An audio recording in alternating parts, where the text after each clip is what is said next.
Sometimes the news is that things haven't changed. So basically before the season, around September, the NBA issued a projection of what they expect the salary cap to be for 2018-19 and 2019-20, the next 2 years, and also what they expect the tax level to be. And so that's based on estimates of what player salaries will be, on what income they expect, how much they expect to pay for benefits, and all that.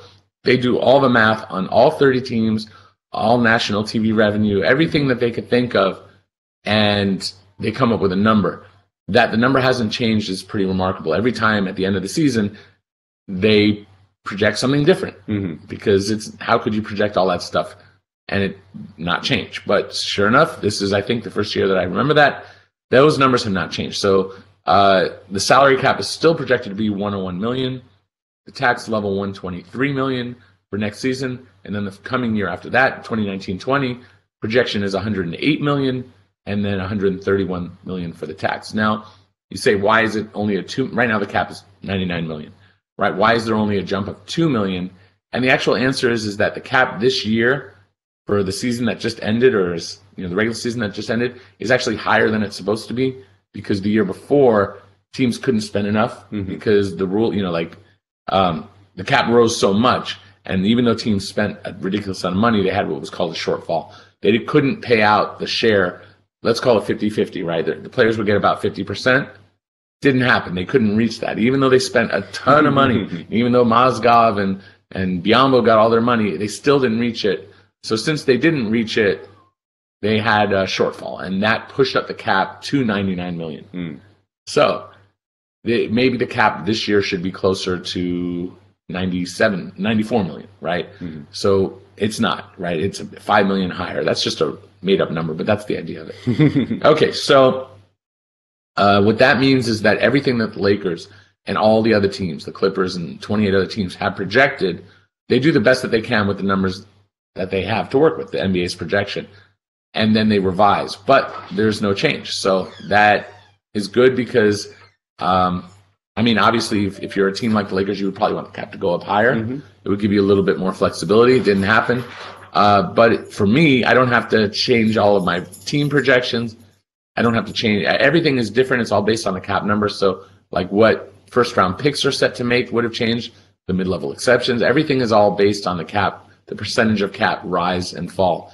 So it actually makes my life a little bit easier. Thank goodness. And then looking ahead, $108 million, that's an important number because, especially in the case of the Lakers, if they don't succeed fully in what they're trying to do in 2018-19, their goal is 2019-20. So on one hand, that number could have dropped, right? It could have gone to 105. So as it is for this season, for 2017-18, the one we just finished, and 2018-19, the league actually is saying that the players are going to have been overpaid.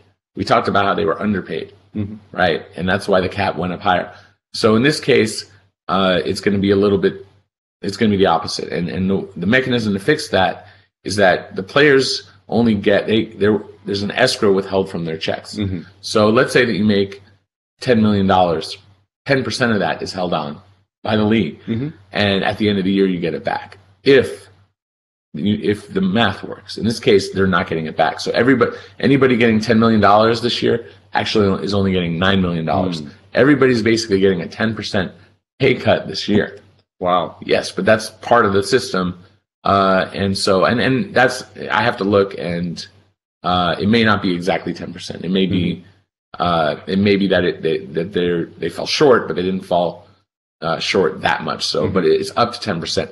At more than 10%, then it's going to impact the next year's cap number, but they're still sticking with 108. So some of that is nitty gritty stuff.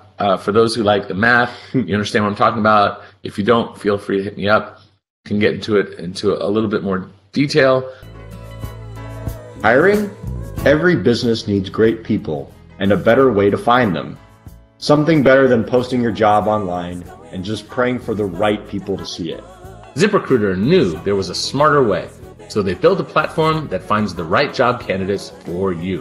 ZipRecruiter learns what you're looking for, identifies people with the right experience, and invites them to apply to your job.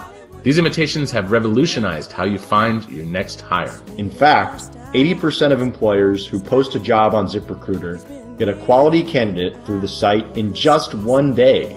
And ZipRecruiter doesn't stop there. They even spotlight the strongest applications you receive, so you never miss a great match. The right candidates are out there. ZipRecruiter is how you find them. Businesses of all sizes trust ZipRecruiter for their hiring needs. Right now, our listeners can try ZipRecruiter for free. That's right, free. Just go to ZipRecruiter.com/LAEJ. That's ZipRecruiter.com/LAEJ. ZipRecruiter.com/LAEJ.